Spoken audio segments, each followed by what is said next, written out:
Imagine as águas agitadas do mar da Galileia, onde Pedro, inicialmente um simples pescador, teve um encontro que mudaria sua vida para sempre. Junte-se a nós para descobrir como Simão, o pescador comum, se tornou Pedro, a pedra sobre a qual a igreja foi construída, deixando um legado que ressoa até os dias de hoje.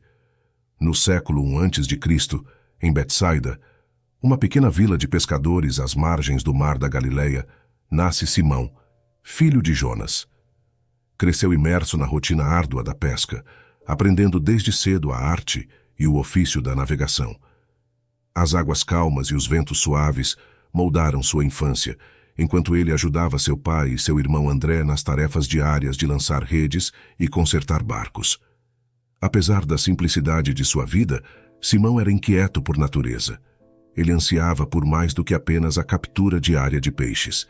Sua mente inquisitiva buscava respostas para questões mais profundas, e ele absorvia cada história e rumor que chegava às margens da Galileia. Foi durante esses anos de juventude que Simão começou a ouvir falar de um mestre itinerante que percorria as aldeias da região. Seu nome era Jesus, e suas palavras e milagres despertavam a curiosidade e a esperança das pessoas. Simão, junto com seu irmão André, ouvia atentamente os relatos sobre os ensinamentos revolucionários e os atos poderosos desse homem. Simão Pedro havia passado a noite nas águas escuras do mar da Galileia, lançando suas redes sem sucesso. O sol começava a despontar no horizonte, pintando o céu de tons de laranja e rosa, quando ele e seus companheiros recolheram suas redes vazias. O cansaço pesava em seus ombros, misturado com a frustração de uma noite de trabalho infrutífera. Enquanto lavavam suas redes na praia, Simão percebeu uma multidão se aproximando. Entre eles, um homem se destacava, caminhando com uma aura de serenidade e autoridade. Era Jesus de Nazaré, o pregador que havia começado a atrair a atenção das pessoas com suas palavras e milagres. Jesus se aproximou da beira do lago e viu os pescadores lavando suas redes. Ele sabia o que havia acontecido durante a noite e compreendia a frustração de Simão e seus companheiros. Com gentileza, ele pediu para subir no barco de Simão e afastar-se um pouco da costa, criando uma plataforma improvisada para pregar para a multidão que se reunia na praia. Simão, embora cansado e desanimado, consentiu. Ele remou para o lago com Jesus e seus companheiros, enquanto a multidão se aglomerava na praia para ouvir as palavras do Mestre. Enquanto Jesus pregava sobre o reino de Deus e a necessidade de arrependimento, Simão escutava atentamente, sua mente cansada começando a despertar para a mensagem que ecoava em seu coração. Quando Jesus terminou de falar, ele se voltou para Simão e fez um pedido incomum. Lança as redes para pescar. Apesar da noite inteira de trabalho sem resultados, Simão decidiu obedecer. Com um misto de fé e resignação, ele lançou as redes ao mar mais uma vez. O que aconteceu em seguida deixou Simão Pedro atônito. As redes que antes retornavam vazias agora estavam tão cheias de peixes que começaram a se romper. Simão olhou maravilhado para a abundância diante dele, percebendo que estava testemunhando algo além do natural. Lucas 5, versículos 4 a 6. E quando acabou de falar, disse a Simão: Faze-te ao mar alto, e lançai as vossas redes para pescar. E respondendo Simão, disse-lhe: Mestre, havendo trabalhado toda a noite, nada apanhamos, mas por causa da tua palavra, lançarei a rede. E fazendo assim, colheram uma grande quantidade de peixes, e rompia-se-lhes a rede. Caindo de joelhos diante de Jesus, Simão reconheceu a grandeza do homem diante dele. Ele se sentiu indigno e pequeno, mas Jesus o acalmou, dizendo-lhe para não temer. Em vez disso, ele o convidou a segui-lo e prometeu que de agora em diante ele seria pescador de homens. Após o emocionante encontro de Simão Pedro com Jesus à beira do mar da Galileia, sua vida tomou um rumo completamente novo e transformador. Junto com seu irmão André, Simão Pedro tornou-se um dos discípulos mais próximos de Jesus, compartilhando de suas jornadas, ensinamentos e milagres. Ele testemunhou os incríveis feitos de Jesus, desde a cura de enfermos até a ressurreição dos mortos. O confronto. Em dado momento, estavam reunidos à beira do lago da Galileia, onde Jesus começou a explicar aos discípulos sobre sua próxima jornada para Jerusalém e os eventos que estavam por vir.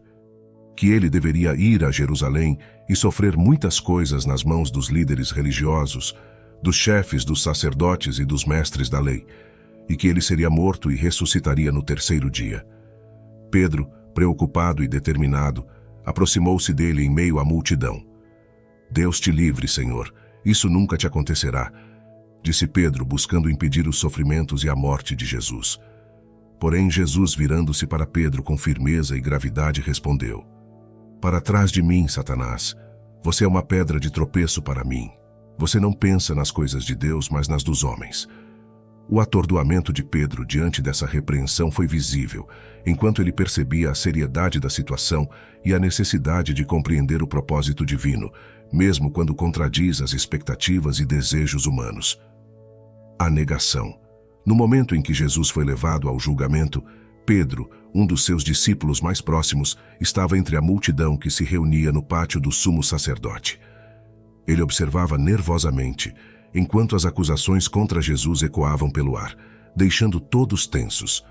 Uma mulher se aproximou de Pedro e, olhando diretamente para ele, fez uma simples pergunta que trouxe consigo um peso enorme. Você também estava com Jesus, o Galileu, disse ela. Pedro sentiu o coração apertar diante da gravidade da situação.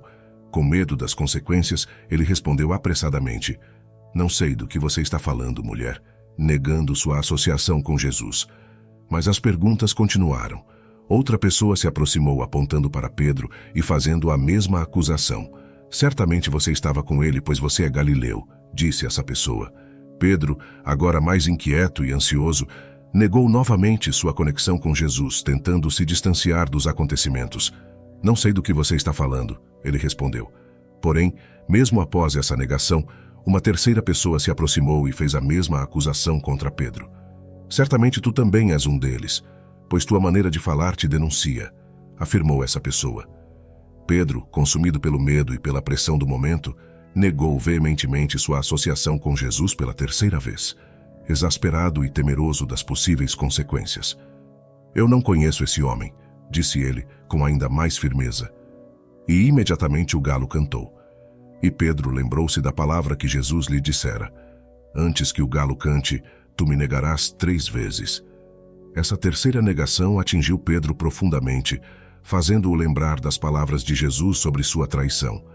O olhar de decepção de seu mestre ecoou em sua mente, deixando-o com um profundo senso de tristeza e arrependimento pelo que acabara de fazer. Após a negação de Jesus por Pedro, o próximo acontecimento registrado nos evangelhos envolvendo Pedro é sua restauração por Jesus. Isso ocorre após a ressurreição de Jesus, conforme narrado em João 21. Uma manhã tranquila à beira do mar, após uma noite de pesca infrutífera, os discípulos estão desanimados e sem esperança. O Mestre Jesus, ressuscitado dentre os mortos, se aproxima deles, transformando o desespero em esperança. Ele os chama para um novo começo. Com amor e compaixão, Jesus os orienta a lançar as redes do outro lado do barco. Os discípulos, sem entender completamente, obedecem.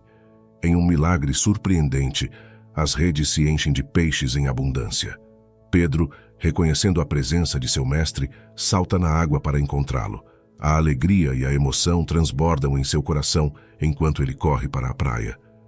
Ao redor de uma fogueira, Jesus prepara um café da manhã simples. Ele convida os discípulos a se juntarem a ele, compartilhando uma refeição que vai além do alimento físico. É uma refeição de comunhão, perdão e restauração. Após a refeição, Jesus tem uma conversa particular com Pedro. 3 vezes ele pergunta a Pedro: Tu me amas? 3 vezes Pedro responde afirmativamente. Cada resposta é seguida por uma instrução de Jesus para cuidar de suas ovelhas. Um chamado para liderar e servir.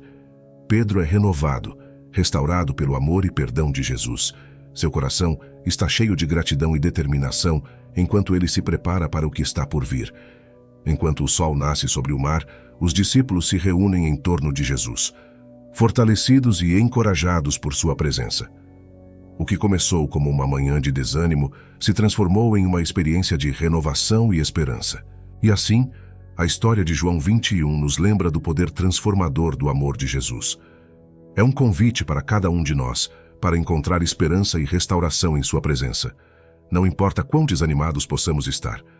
O substituto Pedro está entre os discípulos reunidos, discutindo sobre a necessidade de escolher um substituto para Judas Iscariotes, que traiu Jesus. O clima é solene e tenso, pois sabem que é uma decisão crucial para o futuro do grupo. Pedro, levantando-se: Irmãos, é hora de escolhermos alguém para ocupar o lugar de Judas e completar o número dos 12 apóstolos. Precisamos de alguém que tenha sido testemunha de tudo o que Jesus fez desde o batismo até sua ascensão. Os discípulos concordam com a importância da decisão e começam a discutir possíveis candidatos. André sugere 2 discípulos, José Barsabás, chamado o Justo, e Matias. Eles são considerados homens qualificados e dignos de ocupar o cargo. Pedro, olhando para os discípulos: Vamos orar e pedir a orientação do Senhor neste assunto. Os discípulos se juntam em oração, buscando a sabedoria divina para tomar a decisão certa. Após a oração, lançam sortes para escolher entre José Barsabás e Matias.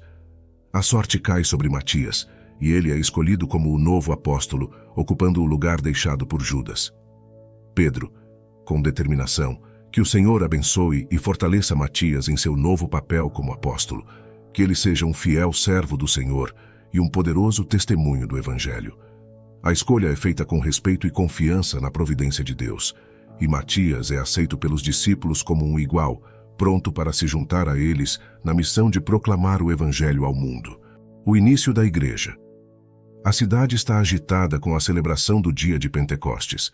Milhares de pessoas se reúnem no templo, ansiosas para participar das festividades. Entre a multidão, os discípulos estão reunidos, esperando pelo cumprimento da promessa de Jesus, o derramamento do Espírito Santo.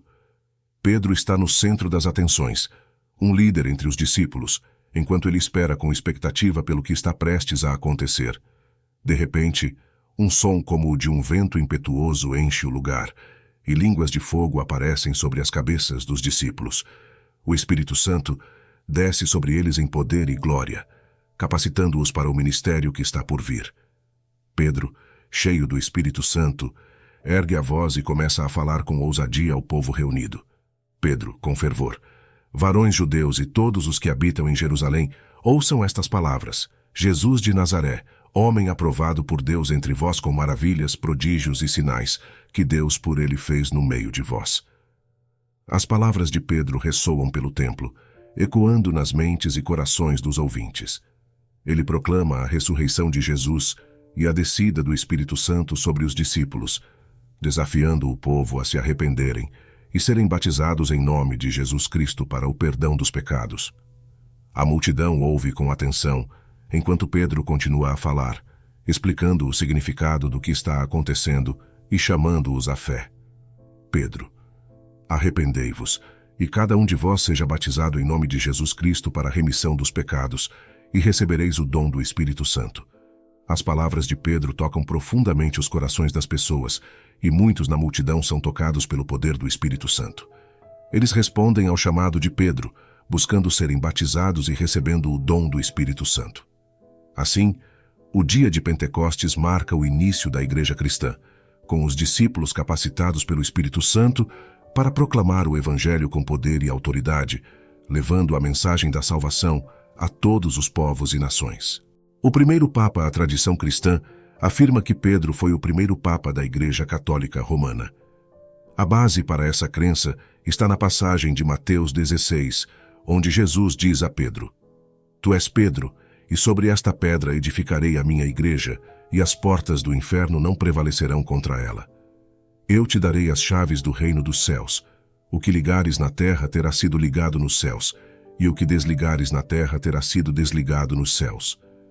De acordo com essa passagem, Jesus confere a Pedro autoridade sobre a igreja, simbolizada pelo poder das chaves do reino dos céus.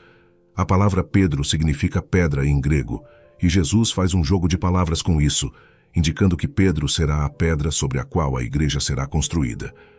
Além disso, há registros históricos e tradições da igreja primitiva que apoiam a ideia de que Pedro desempenhou um papel proeminente na liderança da comunidade cristã em Roma. Segundo a tradição, Pedro foi martirizado em Roma durante o reinado do imperador Nero, por volta do ano 64 d.C. A partir desses elementos, a tradição católica sustenta que Pedro foi o primeiro líder da Igreja em Roma e, portanto, o primeiro Papa. Sua autoridade e primazia foram transmitidas aos seus sucessores, estabelecendo assim a linhagem papal que continua até os dias de hoje. O fim de seus dias. Os anos se passaram desde o dia de Pentecostes, e Pedro continua a ser uma figura proeminente na igreja primitiva. Ele viajou por várias regiões, pregando o Evangelho e fortalecendo os crentes em sua fé. No entanto, os tempos estão mudando, e a perseguição contra os seguidores de Jesus está se intensificando. Pedro, agora mais velho, enfrenta desafios cada vez maiores, enquanto continua a proclamar a mensagem de Cristo. Ele sabe que sua vida está em constante perigo por causa de sua fé, mas isso não o impede de continuar sua missão. Pedro, junto com outros cristãos, é capturado pelas autoridades romanas por sua fé em Jesus Cristo. Ele é levado perante o tribunal e acusado de ser um seguidor do chamado Caminho, uma fé que desafia as autoridades e os deuses romanos. Apesar das ameaças e da pressão para renunciar à sua fé, Pedro se mantém firme em sua convicção de que Jesus é o Filho de Deus e o Salvador do mundo. Ele se recusa a negar sua fé, mesmo diante da perspectiva da morte. Pedro, agora envelhecido e cansado, passa seus últimos dias na prisão, aguardando seu destino final. Ele reflete sobre sua vida e seu serviço a Jesus Cristo, lembrando-se das muitas aventuras e desafios que enfrentou ao lado de seu mestre. Apesar das dificuldades e tribulações, Pedro encontra paz em sua fé e na certeza do amor e da graça de Deus. Ele ora fervorosamente por forças para enfrentar o que está por vir e para permanecer fiel até o fim. O dia finalmente chega, e Pedro é levado ao local de sua execução. Ele se prepara para enfrentar a morte com coragem e determinação, confiante de que em breve estará com seu Senhor no paraíso. Enquanto a multidão se reúne para testemunhar a execução, Pedro ergue os olhos para o céu e pronuncia suas últimas palavras de fé e confiança em Jesus Cristo. Senhor, em tuas mãos entrego o meu espírito.